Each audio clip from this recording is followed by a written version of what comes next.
दोस्तों, मूवी की शुरुआत में हम एक लड़की को देखते हैं जो कि कैथलिक हाई स्कूल में पढ़ने के लिए आती है और उस लड़की का नाम एलिस होती है। इस स्कूल के डिसिप्लिन बहुत ही स्ट्रिक्ट होती है। एलिस क्लास में इंटर होती है और मर्फी जो कि उस स्कूल का प्रोफेसर होता है वो सेक्स एजुकेशन के टॉपिक पर पढ़ा रहा होता है। मर्फी बोलता है कि हम सबको सेक्स शादी के बाद ही करना चाहिए, अगर पहले किए तो पाप माना जाएगा। हमें सिर्फ अपने वंश को आगे बढ़ाने के लिए यानी कि बच्चा पैदा करने के लिए सेक्स करना चाहिए। तभी एक लड़का बोलता है कि क्या हम सबको मास्टरबेट करना चाहिए। मर्फी बोलता है कि नहीं, शादी से पहले किसी भी तरह का सेक्स नहीं करना चाहिए, अगर ऐसा करे तो पाप माना जाएगा। क्लास खत्म होने के बाद एलिस का फ्रेंड लौरा आती है और लौरा एलिस से पूछती है कि तुम्हारा क्लास कैसा था। एलिस बोलती है कि ठीक था और एलिस लौरा से पूछती है कि क्या तुम्हें पता है मास्टरबेट करना पाप है। लौरा बोलती है कि हाँ मुझे पता है, और तुम भी टाइटैनिक मूवी को वो रोमांटिक सीन बार बार रिवाइंड करके मत देखना, वो भी पाप है। उसके बाद क्लास ख़त्म होने के बाद एलिस घर आती है और कंप्यूटर पे गेम खेलने लगती है। वहाँ पर एक एओल नाम की वेबसाइट पर चैट पढ़ने लगती है। वहाँ पर एक हैरिस नाम के व्यक्ति द्वारा एक मैसेज आता है जिसमें कुछ अश्लील फ़ोटो होता है। पहले तो एलिस शर्मा जाती है लेकिन बाद में वो पूरी फ़ोटो देखने लगती है। उसके बाद हैरी और एलिस बातें करने लगते हैं। हैरी एलिस का फ़ोटो मांगता है। एलिस अपनी एक दोस्त का फ़ोटो भेज देती है। हैरिस बोलता है कि वाओ तुम बहुत सुंदर हो। बाद में हैरी उसका उम्र पूछता है, तब जाकर एलिस टाइप करती है 22। उसके बाद हैरी एलिस के साथ अश्लील चाटें करने लगता है और हैरी उसे और एक अश्लील फ़ोटो भेजता है। हैरी पूछता है कि आर यू टचिंग योरसेल्फ। उसके बाद एलिस अपनी स्कर्ट के अंदर हाथ डाल देती है। हाथ डालने के बाद एलिस को एक अजीब सा महसूस होने लगती है। उसी दौरान एलिस के मॉम एलिस को बुलाने लगती है और वो हतपत कंप्यूटर ऑफ करके वहाँ से चली जाती है। अगले दिन स्कूल के ब्रेक टाइम में बीथ नाम के एक लड़की एलिस के पास आकर बोलती है कि मुझे विश्वास नहीं होता कि तुम लौरा के पार्टी में वेट के सलाद फेंक दिया है। यह सुनकर लौरा बोलती है कि सच में। एलिस बोलती है कि मुझे मालूम नहीं इसका मतलब क्या है। बीथ बोलती है कि ये बात पूरे क्लास में सबको पता है कि तुमने लौरा के पार्टी में क्या किया। उसके बाद लौरा बीथ से पूछती है कि तुम मेरी पार्टी में क्यों नहीं आई। बीथ बोलती है कि मैं स्कूल की तरफ से एक ट्रिप पर गई थी जो कि बहुत ही अच्छा था और तुम लोग को भी वहाँ पर जाना चाहिए। उसी दौरान एलिस चॉकलेट को चाट चाट कर खाने लगती है, जिसे देखकर वहाँ पर मौजूद सब लड़के उस पर हंसने लगता है। अब यहाँ पर प्रोफेसर मर्फी ने स्कूल की तरफ से सभी स्टूडेंट्स को एक ट्रिप पर ले जाती है जिसमें एलिस भी शामिल होती है। एलिस वहाँ पर एक लड़का को देखती है और उस लड़के के प्रति अट्रैक्ट होने लगती है। एलिस अपनी फ्रेंड लौरा से पूछती है कि ये लड़का कौन है। लौरा बोलती है कि क्या तुम इस लड़के को नहीं जानते, ये हमारे कॉलेज के फुटबॉल प्लेयर है, इसका नाम क्रिस है। डेस्टिनेशन पर पहुंचने के बाद वहां पर नीना नाम की एक लड़की आकर सबको अपनी अपनी रूम दिखाने के लिए ले जाती है। नीना बोलती है कि यहाँ पर वॉच और मोबाइल अलाउड नहीं है। सब लोग वॉच और मोबाइल देने लगती है और बोलती है कि ट्रिप खत्म होने के बाद मैं तुम सबको लौटा दूंगी। एलिस नीना को अपनी वॉच दे देती है लेकिन अपनी मोबाइल नहीं देती, बैग में छुपा लेती है। उसके बाद ट्रिप में आए हुए सभी स्टूडेंट्स को मर्फी एक ग्रुप में डिवाइड कर देता है। वहीं एलिस का ग्रुप लीडर क्रिस होता है और ये देखकर एलिस बहुत ही खुश हो जाती है। उसके बाद मर्फी सभी स्टूडेंट्स को एक रूम में बुलाता है और लेक्चर देता है कि ये ट्रिप तुम लोगों को लाइफ चेंज कर देगा, यहाँ पर हम सबको बहुत कुछ सीखने को मिलेगा। यह कहकर एक पेपर सब स्टूडेंट्स को देता है और बोलता है कि तुम अपनी अपनी फीलिंग्स के ऊपर सर्किल लगा दो। एलिस उस पेपर में लिखे टर्न ऑफ पर सर्किल लगा देती है। बाद में वो इरेज करना चाहती है लेकिन इरेज नहीं होता है।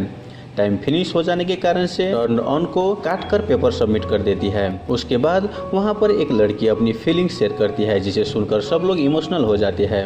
रात को एलिस चुपके से मोबाइल निकालकर गेम खेलने लगती है। वो मोबाइल कोई देखे ना इसलिए मोबाइल को वाइब्रेट करके छुपाने लगती है। जब मोबाइल वाइब्रेट होती है तो वो अपने अंदर डाल लेती है, जिसकी वजह से उसे बहुत ही अजीब सा फीलिंग होने लगती है। अगले दिन सभी स्टूडेंट्स जंगल में लकड़ी खोज रहे होते हैं। वहाँ पर एलिस बार बार क्रिस को देख रहा होती है कि तभी एक लड़की गिरने लगती है और क्रिस उसे संभाल लेती है। यह देखकर एलिस दिमाग लगाती है और जानबूझकर वो गिर जाती है। उसके बाद क्रिस उसे गोद में उठाकर नर्स के पास ले जाने लगता है। यहाँ पर एलिस को बहुत ही अच्छा आता है और वो आनंद लेने लगती है। उसके बाद हम देखते हैं कि नीना एलिस के रूम आकर कुछ देर बात करने लगती है कि तभी एलिस का मोबाइल वाइब्रेट होने का साउंड आता है और नीना समझ जाती है कि एलिस झूठ बोलकर मोबाइल नहीं दिया। नीना ये सब बात मर्फी को जाकर बता देती है। मर्फी एलिस को सजा के तौर पर पूरे कैंप को सफाई करने को बोलता है। एलिस सफाई करने लगती है कि तभी वो मर्फी के रूम में कंप्यूटर देखती है। वहाँ पर कोई ना होने के कारण से वो चुपके से कंप्यूटर खोलकर AOL वेबसाइट खोलती है। वहाँ पर वो समवन सैलेड का मीनिंग पूछती है। उसके बाद बहुत सारे लोग अलग अलग तरह से रिप्लाई देते हैं कि तभी वहाँ पर कोई आने लगता है और एलिस तुरंत कंप्यूटर का स्क्रीन ऑफ करके चली जाती है, लेकिन वो शट डाउन करना भूल जाती है। उसके बाद मर्फी अंदर आता है और कंप्यूटर को खोलने के बाद वो समझ जाते हैं कि किसी ने कंप्यूटर को यूज किया और वो सब लोग को इसके बारे में पूछता है। वहाँ पर कोई नहीं बोलता कि मैंने यूज किया। एलिस भी वहाँ होती है लेकिन वो भी नहीं बताती है। अगले दिन रूम साफ करते वक्त एलिस देखती है कि नीना एक लड़के को किस कर रहा होती है। यह देखकर एलिस शॉक हो जाती है और ये बात तुरंत जाकर लौरा को बताती है।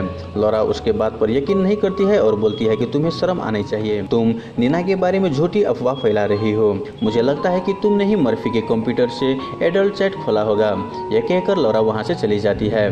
एलिस वहां पर बहुत ही उदास हो जाती है और वो फिर से सफाई करने के लिए अंदर आती है और वो मर्फी को देखता है कि मर्फी एडल्ट वीडियो अपने कंप्यूटर में देख रहा होता है और देखते देखते मास्टरबीट भी कर रहा होता है। एलिस यह देखकर हैरान हो जाता है कि मर्फी ने ही कहा था कि शादी से पहले किसी भी तरह का सेक्स या मास्टरबीट करना पाप है और खुद ही ऐसा कर रहा है। एलिस उदास होकर बाहर आ जाती है। वहाँ पर उसे क्रिस मिलता है। एलिस और क्रिस वहाँ पर लगे टेबल पर बैठकर कुछ बातें करने लगता है कि तभी एलिस क्रिस को किस करने लगती है। क्रिस खुद को संभालकर एलिस से दूर चला जाता है और बोलता है कि क्या तुम पागल हो चुकी हो, यह सब शादी से पहले पाप है। यह बोलकर वहां से क्रिस भाग जाता है। एलिस फिर से वहां पर उदास हो जाती है। अब यहाँ पर एलिस रात को चुपके से पास के ही एक बार में चली जाती है। एलिस उदास होती है कि तभी वहाँ पर उस बार का ऑनर गीना आती है और बोलती है कि क्या हुआ। एलिस बोलती है कि यहाँ पर लोग बोलता कुछ और है और करता कुछ और। यहाँ पर सब लोग के पास दो दो चेहरे होते हैं। गीना कहती है कि हाँ ये मुझे भी पता है, बचपन में भी मैं तुम्हारी जैसे ही सोचती थी। कुछ देर दोनों बात करने के बाद एलिस रिलैक्स फील करती है। गीना बोलती है कि चलो मैं तुम्हें छोड़ाती हूँ। गीना उसे ड्रॉप करके वहाँ से चली जाती है। अगले दिन सब लोग ब्रेकफास्ट कर रहे होते हैं कि तभी एलिस के पास लौरा आकर सॉरी बोलती है। लौरा बोलती है कि कल मैंने तुम्हें बहुत कुछ कह दिया हूँ, प्लीज़ उसे दिल पे मत लेना, सॉरी। उसके बाद लौरा एलिस को बताती है कि क्या तुम्हें पता है कि वेड एक गे है। एलिस बोलती है कि उसका तो एक गर्लफ्रेंड है। लौरा बोलती है कि वो आज तक अपनी गर्लफ्रेंड को किस तक नहीं किया, वो एक गे है। ये बात छुपाने के लिए मेरे पार्टी में वेड तुम्हारे बारे में गलत अफवाह फैलाया था। उसके बाद सब स्टूडेंट्स एक रूम में जाता है और तभी वेड वहाँ पर आकर सब लोग के सामने माफ़ी मांगता है। मर्फी सब स्टूडेंट्स को बोलता है कि अगर तुम कुछ कहना चाहो तो कह सकते हो। यहाँ पर एलिस को हिम्मत आ चुकी होती है और वो सबके आगे जाकर बोलने लगती है। एलिस बोलती है कि यदि तुम कुछ ना किया हो और लोग तुम्हारे बारे में गलत अफवाह फैलाते हैं तो ये सब सुन के बहुत दुख होता है। जो तुम सुनते हो वो जरूरी नहीं कि सब सच ही है, वैसे किसी के साथ ना करें। यहाँ पर सब लोगों के पास सीक्रेट है लेकिन कोई सीक्रेट शेयर नहीं करता। अगर हम सब एक दूसरे के साथ सीक्रेट शेयर करें तो हम सब एक दूसरे को रिस्पेक्ट करने लगेंगे। हमारे गॉड भी यही चाहता है, लेकिन कोई अपनी सीक्रेट नहीं बताता। यह कहकर एलिस वहाँ से चली जाती है। यहाँ पर उस रूम में पूरी तरह से सन्नाटा छा जाता है। उसके बाद हम देखते हैं कि ट्रिप खत्म हो जाता है और सब लोग अपनी अपनी घर आ जाते हैं। नेक्स्ट डे एलिस स्कूल आती है और क्रिस उसे देखकर छुप जाता है। एलिस देख लेती है और उसके पास जाकर बोलती है कि डोंट वरी, उस दिन जो हुआ अब वैसा दोबारा कभी नहीं होगा। एलिस बोलती है कि कैन वी फ्रेंड्स, और क्रिस भी हाँ बोलकर वो दोनों वहाँ से चले जाते हैं। उसके बाद एलिस मर्फी के पास जाकर अपनी गिल्टी कन्फेस करने लगती है। मर्फी बोलता है कि और भी कुछ है तो कहो। तब जाकर एलिस बोलती है कि हाँ मुझे कुछ और कहना है। एलिस बोलती है मैंने ट्रिप पर एक अश्लील वीडियो देखा है, क्या इसके लिए गॉड मुझे माफ़ करेंगे।